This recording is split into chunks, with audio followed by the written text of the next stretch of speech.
समाज का डर या कहें कि भीड़ का डर हम में इस कदर हावी रहता है कि कई बार जो बात कहने लायक है वो भी हम भीड़ के डर से नहीं कह पाते, या हम अपनी बात रखते भी हैं तो यह सोचकर कि कहीं हमारी बात से किसी को बुरा न लग जाए या कोई मजाक न करने लग जाए। ऐसा क्यों होता है? ये बहुत से लोगों का प्रश्न है, क्यों अहंकार को दूसरों से इतना फर्क पड़ता है। आइए समझते हैं संबंध नामक इस पुस्तक के 14वें अध्याय में। प्रश्नकर्ता कहते हैं, जब भी हम भीड़ के सामने कुछ बोलते हैं तो मन क्यों इस बात से डरता है कि कहीं मेरा उपहास न उड़ जाए या फिर लोग मेरी बात पर कोई गलत प्रतिक्रिया न कर दें। जब अहंकार असल में नकली है तो फिर हमें बुरा क्यों लग जाता है? आचार्य जी कहते हैं, क्योंकि तुम स्वयं को वही मानते हो ना जो तुम्हें लोग बोलते हैं। कोई कहे तुम बहुत सुंदर हो, दयालु हो, तो खुद को आप वही मान लेंगे, और वहीं अगर यह भीड़ तुम्हें कह दे तुम कपटी हो, चोर हो, पागल हो, तुम खुद को यही मानकर बुरा मानने लग जाओगे। तुम्हारा नाम क्या है? प्रश्नकर्ता कहते हैं, चंद्रनाथ।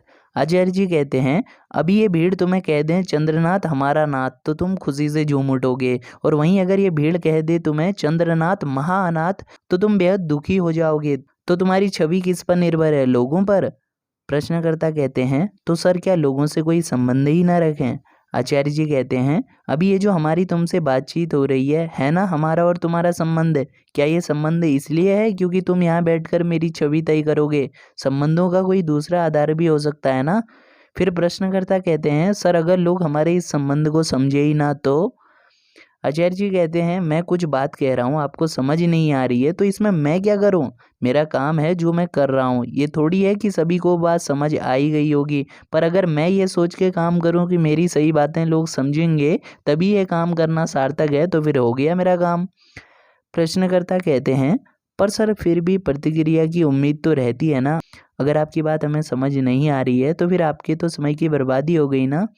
आचार्य जी कहते हैं, मैं तुम्हारी उम्र के लोगों से रोज दिन में 2 से 3 बार मिलता हूँ, अलग अलग प्रश्नों और समस्याओं को लेकर, और मैं अपनी तरफ से ये पूर्ण प्रयास करता हूँ कि उन्हें वो बात समझ आ जाए। लेकिन अगर मैं ये उम्मीद रखूँ कि उन्हें वो बात समझ आएगी तभी मेरा काम करना उचित है, तो फिर मैं एक दिन पड़ा रहूंगा बिस्तर में ये सोचकर कि 6 घंटे बर्बाद हो गए। प्रश्नकर्ता कहते हैं, सर आप यहाँ हो किस लिए? आचार्य जी कहते हैं, तुम्हें इससे क्या मतलब? प्रश्नकर्ता कहते हैं, मतलब आप कुछ दे रहे हैं, लोग अगर ले ना तो आपके काम करने का क्या मतलब होगा? आचार्य जी कहते हैं, इस कमरे में हवा है, इसका क्या मतलब है? इसको हटा दो, बोलो क्या मतलब है तेरा? इसी तरह सूरज की रोशनी देख रहे हो, इसका क्या मतलब है? सर हवा हमें ऑक्सीजन देकर जीवन प्रदान करती है।